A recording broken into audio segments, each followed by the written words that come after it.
क्या आप भी देश और दुनिया की खबरों से रह जाते हैं बेखबर?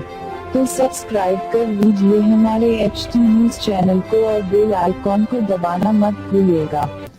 श्रेयस अय्यर के लिए शुक्रवार का दिन ऐतिहासिक रहा।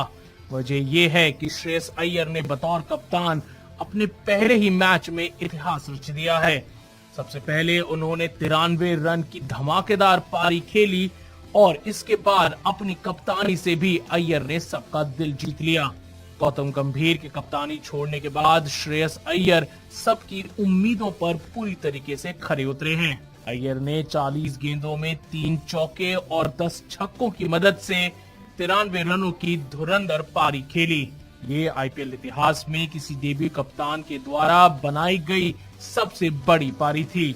बता दें कि बतौर कप्तान पहले मैच में सबसे पहले 50 मारने का रिकॉर्ड 2008 में डेक्कन चार्जर्स के बल्लेबाज एडम गिलक्रिस्ट ने बनाया था। उन्होंने CSK के खिलाफ 54 रनों की एक धमाकेदार पारी खेली थी। श्रेयस अय्यर ने अपनी पारी के दौरान IPL में 1000 रन भी पूरे किए हैं। अय्यर ने इसके लिए 39 पारियों का इंतजार किया। इसके अलावा श्रेयस अय्यर IPL में कप्तानी करने वाले चौथे सबसे कम उम्र के कप्तान बन गए हैं।